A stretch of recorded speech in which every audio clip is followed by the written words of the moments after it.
The former Playboy bunny and ex-cop serving life for killing her husband's first wife. I can't convince them that I didn't do it. Bambi said if she ever got to make love again, she'd shout out her own name. Now she has the chance, on the lam with a new boyfriend. Her ex-husband is hiding in fear. I can't go home. I have no home anymore. The hunt for Bambi. She was a top model. Now she's a model mom with the world's first test tube quince and 6 more. We're both extremely proud people. We're not asking for anything from anyone for ourselves. We're asking just to care for our nieces. But a tangle of government red tape may split up the model family. And I hear people say, well, I'm glad it's you and not me. Well, I'm glad it's me and not them, too. Save the children. They're flushed with fury in Texas, the last bastion of manhood broken down by a lone woman in the Lone Star State. Necessity kind of ruled over embarrassment at that particular time. She dared enter the one room that's still legally men only, and boy, did she pay. Gave me a ticket and threw me out. Salman Rushdie's on a hit list again, but this time it's a list of hit movies. He went into hiding after the Ayatollah put a price on his head. They can't find him, so they're killing him on the big screen instead. Fishing for Salman. Hello, everyone. I'm Jack Cafferty. Welcome to A Current Affair. Lori Bembenek, also known as Bambi, is a woman on the run tonight. Former Playboy bunny, ex-cop, convicted killer. Now a fugitive after busting out of prison in Wisconsin. We first met Bambi Bembenek 2 years ago on A Current Affair. Back then, she claimed she was innocent of murdering her husband's ex-wife. She also promised herself a strange sexual reward for getting out of prison. And she's a woman of her word, as David Lee Miller reports.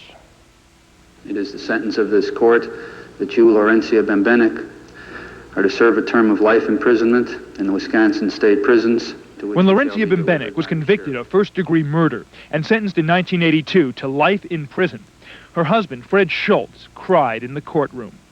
Laurencia, former Playboy bunny and ex-cop, who Fred affectionately called Bambi, was found guilty of killing Fred's first wife, Christine Schultz. It was a sensational trial, and one that to this day, many people believe, convicted Lori of a crime she did not commit. I keep fighting to prove my innocence, and it feels so wrong.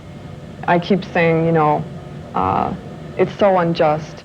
But last week, Lori, after recently losing her third appeal and having spent a total of 8 years behind bars, gave up fighting her way through the legal system and instead escaped through a laundry room window at Wisconsin's Tachita prison. It appears that she crawled up on top of a table to get to a high basement window and got through the gap in the glass window and then cut through the screen. Authorities believe Lori then fled with her fiancé, Dominic Guglielmo. The couple, who met 9 months ago while he was visiting a relative at the prison, were planning an August 5th jailhouse wedding. In fact, Lori's wedding dress had already been delivered. Tonight, authorities, after conducting a massive search, can only guess where Lori and Dominic can be found. Ironically, a few months ago, Wisconsin Woman magazine asked Lori what she would do during her first hour of freedom. The answer, have sex, to which she added, and I quote, "If I ever get to make love again, I'll probably call out my own name." Lori seems to have got her wish, and in more ways than one tonight is the most wanted woman in the state of Wisconsin. She certainly has the support of the public, and in particular women, who believe she is innocent. I feel very strongly that she was framed from the beginning. I'm glad that she escaped because 8 years ago I think she was convicted on circumstantial evidence. She'd be stupid to stay here in the city, I think. She's out. She's going quite a ways away, and I hope she makes it. But according to the prosecution, Lori is a killer. Her troubles began after getting fired from the Milwaukee Police Department for allegedly falsifying a report accusing a friend of smoking pot. She next worked as a Playboy bunny and later as a college security guard. In January of 1981, she married Milwaukee Police Detective Fred Schultz. 4 months later, in the early morning hours of May 28th, the prosecutor says she entered the home of Fred's first wife, Christine Schultz, and fired point blank into her back. The motive, with Christine dead, Fred would no longer have to make a total of $660 a month in child support and mortgage payments. The most controversial evidence was Fred's .38 caliber off-duty revolver. Only hours after the shooting, when Milwaukee police arrived at Fred's home, they asked to see the gun. When Fred returned from the bedroom with his 5-shot Smith & Wesson, it was clear to investigators that it had not recently been fired. But police forgot to record the weapon's serial number, a mistake that would haunt them during the entire investigation. 3 weeks later, when police again asked to see the weapon, this time to test fire, they were shocked to realize it was in fact the same gun used to kill Christine Schultz. When the gun was taken to the crime lab, and quite frankly, it was not thought that that was the murder weapon. And when police found out that it was a murder weapon, obviously the focus of their investigation switched to Laurencia Bembenek. According to the prosecution, only 2 people had access to Fred's off-duty revolver and the keys to Christine Schultz's home the night of the murder: Lori and Fred. And because Fred was on duty at the time of the shooting, Lori, who had no alibi, became a prime suspect. Her supporters say she was framed. By even any stretch of the imagination, there's no way that that gun could be put into Laurencia's hands positively. The only thing you can say is Alfred turned it in 21 days later. But Laurencia Bambi Bembenek was put on trial for murder. The evidence was only circumstantial. Even Christine Schultz's son, 11-year-old Sean, who caught a glimpse of the intruder that night, tearfully testified she could not possibly have been the killer. But on the witness stand, the former Playboy bunny made a terrible impression on the jury. Wearing what observers called her Little House on the Prairie outfit, she appeared too prim and proper to be believed. Although denying any animosity towards Christine Schultz, Lori was found guilty and sentenced to life in prison. It is just as easy for anyone to build a circumstantial case, like against Fred, for example. It would be just as easy for the defense to build an adequate case against him, that it was for them to do this to me. It's very simple. During the past 8 years, her appearance has changed, including her hairstyle and color. But the one constant has been her repeated claim of innocence.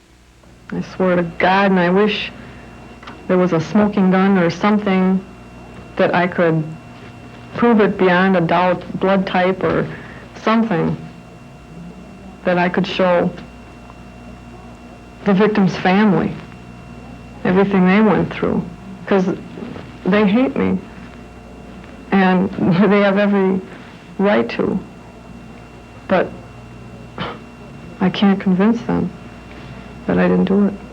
Fred Schultz, meanwhile, who was granted immunity from prosecution during Lori's trial, has remarried and now lives in South Florida. How would you describe the woman you so often call Bambi to people who never met her? Well, I would describe her initially as a person that is capable of love but afraid to show it, with the ability to be very vicious if she doesn't get what she wants, and a very good ability to be very manipulative. Tonight there is a new man in Lori's life, and somewhere she and Dominic are together. Late last week, police found his GMC truck abandoned in a shopping center parking lot. In a hastily called news conference, his family, although maintaining Lori's innocence, called for their safe return and the public's support. They are on the run, seeking love, justice, and freedom. This, indeed, is a romantic love story that many of us dream of. Though it is intriguing, it is very real. According to Nick's family, despite Lori's life sentence, she would have been eligible for parole in only 3 years. Why they decided to flee with so much to lose, only Nick and Lori can answer. Tonight, here in Milwaukee, most people believe the couple is already out of state and possibly out of the country. But innocent or guilty, everyone seems to agree it is not the last time they will hear about the exploits of Laurencia Bambi Bembenek. I see no reason for why I'm here, and, with my dying breath, I'm going to protest my innocence. Her own name? There's another woman in the hot seat tonight, this one for choosing the wrong door. I guess I just have to pay the fine. And other women are up in arms. You won't believe the men's room ruckus. That's a little later.